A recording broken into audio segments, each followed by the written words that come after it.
Welcome to only IAS. स्वागत है आप सभी लोगों का प्रीलिम बूस्टर न्यूज डिस्कशन में। आज है 22 दिसंबर 2021। तो आइए देख लेते हैं कि ऐसे कौन से इंपॉर्टेंट आर्टिकल्स हैं जो आज हम कवर करने वाले हैं। हमारा first article black browed albatross के बारे में है, यानी कि काली भौहों वाला एल्बाट्रॉस। आईब्रो समझते हैं ना। हाल ही में एक स्टडी आई है इस पक्षी से रिलेटेड, जिसमें एनवायरमेंटल कंडीशन और इनकी लॉन्गेविटी यानी कि जीने की जो लंबी आयु है उसके बीच के संबंध को दर्शाया गया है।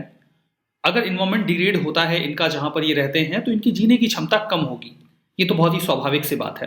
बात करते हैं ब्लैक ब्रॉड एल्बाट्रॉस के बारे में। ये एल्बाट्रॉस की जो एक फैमिली है डायोमिडाइडी, उसी से बिलोंग करता है और एल्बाट्रॉस की सबसे ज्यादा कॉमन प्रजाति है ये, जो अक्सर देखने को मिल जाती है। ये एक सी बर्ड है, यानी कि समंदर में तैरने वाला पक्षी है और काफ़ी क्यूट होता है। आप इस इमेज में भी देख सकते हैं। ये बड़े पक्षी होते हैं। इनका जो नाम है वो इनके डार्क ब्लैक प्लूमेज से भी डिराइव किया जाता है। इनके जो पंख होते हैं वो ब्लैक कलर के होते हैं। वैसे तो जो इनका आईब्रो के ऊपर का हिस्सा होता है वो ब्लैक कलर का होता है। दैट्स वाई इन्हें नाम दिया गया है ब्लैक ब्रॉड एल्बाट्रॉस। ये ट्रू मरीन बर्ड्स हैं, मतलब समंदर में बहुत दूरी तय कर सकते हैं बहुत ही आसानी से, बिना किसी असुविधा के। सदर्न हेमिस्फीयर को बड़ी आसानी से क्रॉस करते हैं और लैंड पर तभी आते हैं जब इन्हें ब्रीड करना होता है, यानी कि अपने ज़्यादातर समय ये समंदर में ही बिताते हैं। साउथ अटलांटिक में या फिर जो सदर्न हेमिस्फीयर का सर्कम पोलर रीजन है, मतलब जो पोल का एरिया है उसके आसपास के रीजन में ये देखने को आपको मिल जाएंगे। ये बहुत दूरी समंदर में तय करते हैं कोल्ड करेंट्स के साथ। सितंबर से अक्टूबर के महीने में ये साउथ अटलांटिक के जो आइलैंड्स हैं जैसे कि south Georgia, Falkland island, south sandwich और केप हॉर्न आइलैंड्स, वहां पर आ जाते हैं ब्रीडिंग पर्पज से। आईयूसीएन रेड लिस्ट में ये लीस्ट कंसर्न है, मतलब इनकी संख्या काफी ज्यादा है। संख्या में एज सच कोई खास गिरावट नहीं है। दैट्स वाई ये लीस्ट कंसर्न कैटेगरी में डाले गए हैं। हमारा नेक्स्ट आर्टिकल चिल्लाई कलां के बारे में है। हर साल ये न्यूज आती है बिकॉज ये जो ओकेशन है ये हर साल देखने को मिलता है। चिल्लाई कलां कश्मीर में डीप फ्रीज जो 40 दिन होते हैं विंटर के, हार्शेस्ट विंटर के, उन्हें ही कहा जाता है। दिसंबर 21 से ये जो दिन है वो शुरू होता है और 29 जनवरी तक ये चलता है। 40 दिनों का ये पूरा समय होता है, जहां पर वैली में जो टेम्परेचर है वो 0 से भी नीचे चला जाता है। बहुत ज्यादा सर्दी पड़ती है वहां पे। एक्चुअली में चिल्लाई कलां एक पर्शियन वर्ड है जिसका मतलब होता है 40 days of intense cold. Kashmir में इसी हार्श विंटर के समय को चिल्लाई कलां कहा जाता है। वैसे इसके कुछ और भी नाम हैं जो इससे एसोसिएटेड हैं, जैसे चिल्लाई कलां के बाद 20 दिन का जो और समय होता है जहां पर सर्दी होती तो है लेकिन थोड़ी कम हो जाती है, उसे चिल्लाई खुर्द कहा जाता है, यानी कि स्मॉल कोल्ड। ये 30 जनवरी से शुरू होकर 18 फरवरी तक चलता है। फर्दर उसके आगे का जो 10 दिन होता है उसमें तो सर्दी और भी कम हो जाती है, तो उसे सर्दी का बच्चा आप कह लीजिए, तो उसे चिल्लाई बच्चा कहा जाता है, यानी कि बेबी कोल्ड, मतलब थोड़ी कम सर्दी है। 19 फरवरी से शुरू होकर 28 फरवरी तक 28 फरवरी तक चलता है। चिल्लाई कलां का कश्मीर के लोगों की डेली लाइफ पे क्या प्रभाव पड़ता है? सर्दी पड़ेगी तो क्या प्रभाव पड़ेगा आपको पता ही है। जो फेरान है, कश्मीरी ड्रेस है, उसका प्रोमिनेंटली इस्तेमाल होने लगता है।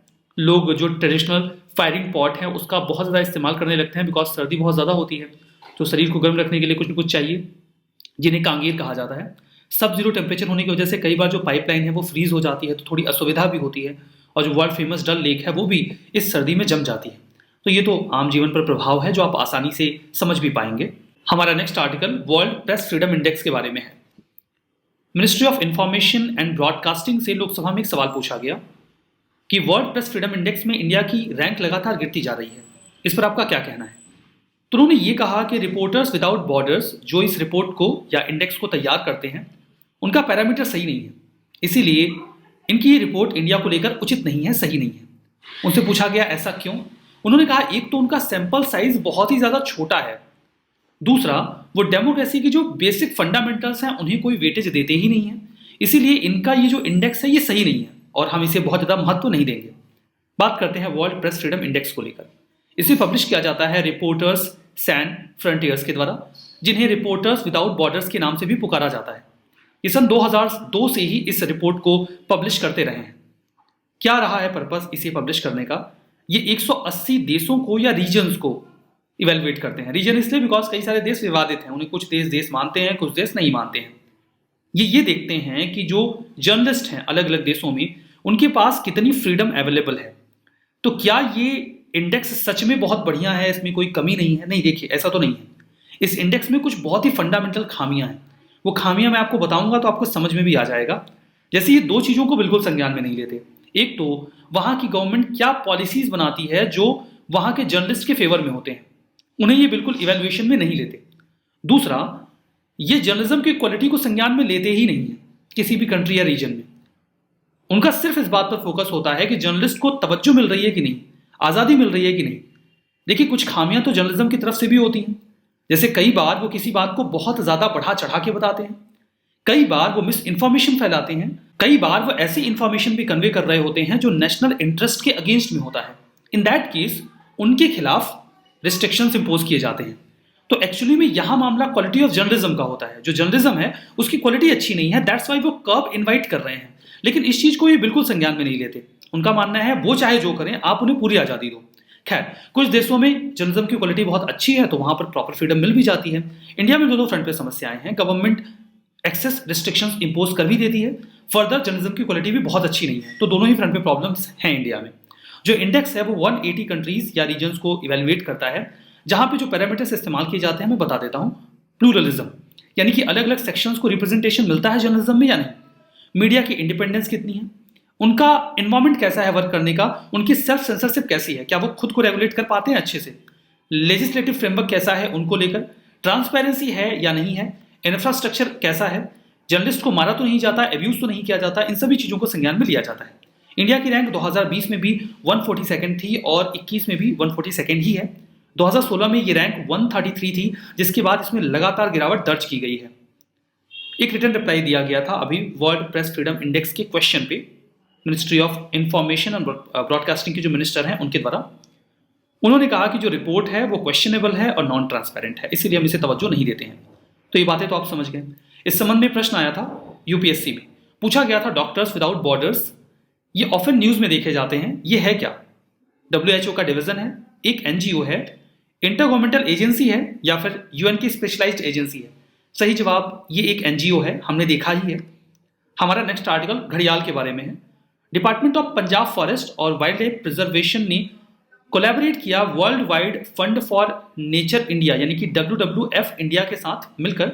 इन्होंने भी हाल ही में 24 घड़ियाल को बियास कंजर्वेशन रिजर्व में छोड़ा। अच्छी बात है, इसी वजह से घड़ियाल न्यूज में आए। घड़ियाल क्रोकोडाइल की एक एशियन स्पीशीज है जिनकी पहचान आप इनकी लंबी नाक से कर सकते हैं, थिन स्नाउट से। आप इमेज में देखिए, ये घड़ियाल की पहचान है। एक्चुअली में इनका जो ऊपर का हिस्सा है सिर का, या आप स्नाउट कह लीजिए, वो सुराही जैसा होता है, घड़े जैसा होता है, इसीलिए इन्हें नाम मिला है घड़ियाल। ये रिवरीन हैबिटेट में रहना पसंद करते हैं। रिवरीन का मतलब है नदियों में, रिवर से रिवरीन बना है, जहां गहराई हो, पानी एकदम साफ हो, फास्ट मूविंग हो, स्टीप सैंडी बैंक्स हो, रेत का एरिया बढ़िया हो, वहीं पर ये रहना पसंद करते हैं। कुल मिला के अगर मडी वाटर होगा, गंदा वाटर होगा तो वहां पे ये रहेंगे नहीं। इन्हें साफ सफाई से रहना बहुत अच्छा लगता है। ठीक है, अब डिस्ट्रीब्यूशन कहाँ कहाँ मिलते हैं ये? पहले तो बहुत सारी जगहों पे मिलते थे, जैसे बांग्लादेश, भूटान, इंडिया, म्यांमार, नेपाल, पाकिस्तान। लेकिन अब इनकी पॉपुलेशन बहुत कम बची है।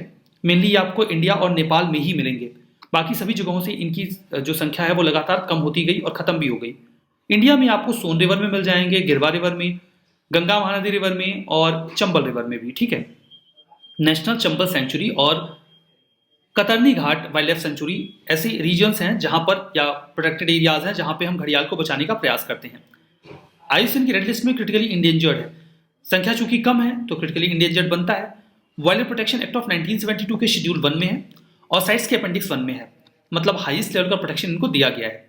संख्या कम क्यों हो रही है? डैम्स बना रहे हैं, बराज बना रहे हैं, वाटर को हम रोक देते हैं, ऑब्स्ट्रक्ट कर देते हैं।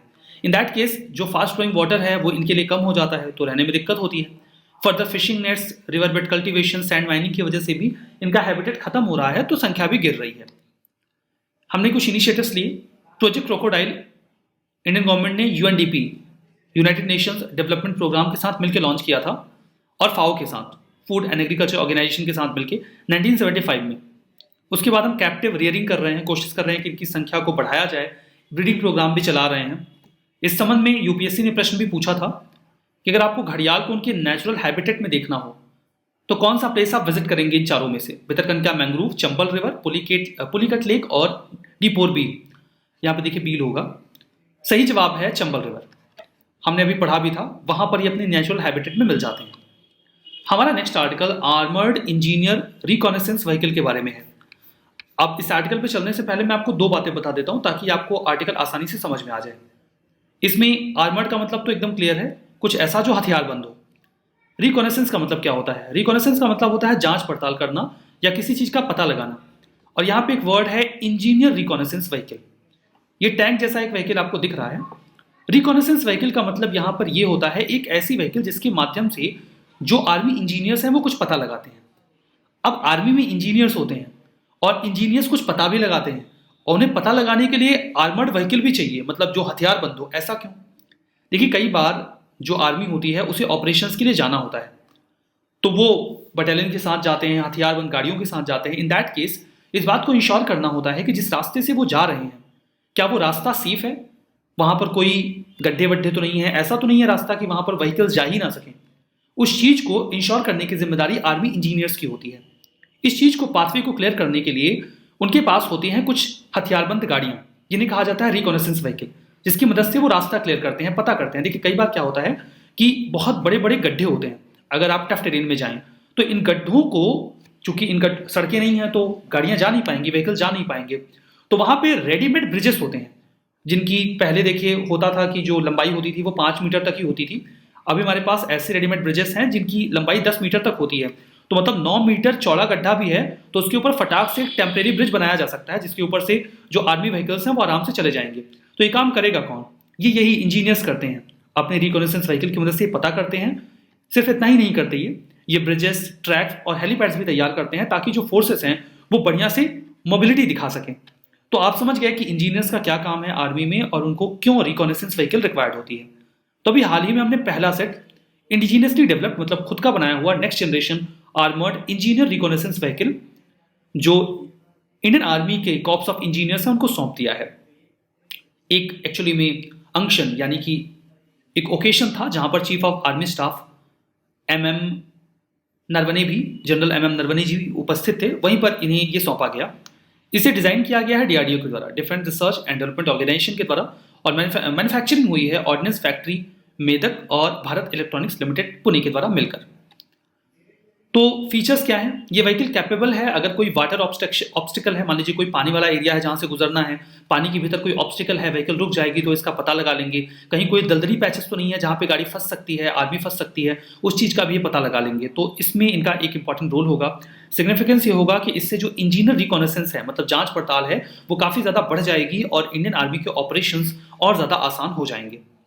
हमारा next article national litigation policy के बारे में है। National litigation policy under consideration है। इस संबंध में कुछ नई गाइडलाइंस आने वाले समय में आ सकती हैं ताकि जो लिटिगेशन का बर्डन है गवर्नमेंट की ओर से वो कम हो। नेशनल लिटिगेशन पॉलिसी NLP, इसे department of legal affairs, ministry of law and justice ने 2010 में बनाया था। ऑब्जेक्टिव यही था कि जो सरकार बहुत ज्यादा केसेस फाइल करती है कोर्ट्स एंड ट्रिब्यूनल्स में, again and again same issue पे ये केसेस फाइल किए जाते हैं, उन्हें कम किया जाए। जो पॉलिसी है इसमें लिटिगेशन की पेंडेंसी को गवर्नमेंट एजेंसीज के द्वारा जो की जाती है उसे कम करने की बात की गई। गवर्नमेंट एजेंसीज सबसे ज्यादा लिटिगेंट हैं। 60% केसेस में आपको कोई ना कोई पार्टी गवर्नमेंट मिली जाएगी। फीचर्स क्या हैं इस NLP के? राइट नाउ जो एग्जिस्टिंग है, जिस पे कंसिडरेशन चल रहा है, ये कोशिश करता है कि गवर्नमेंट एजेंसीज कम से कम केसेस फाइल करें। फर्दर अगर वो केसेस फाइल भी कर रहे हैं तो करेक्ट फैक्ट दें, रिलेवेंट डॉक्यूमेंट दें, कोर्ट को मिसलीड ना करें ताकि केस जल्दी से फाइनल हो जाए। जो पेंडिंग केसेस हैं उन्हें अच्छे से रिव्यू किया जाए और प्रायोरिटी बेसिस पे उन्हें एड्रेस कर दिया जाए।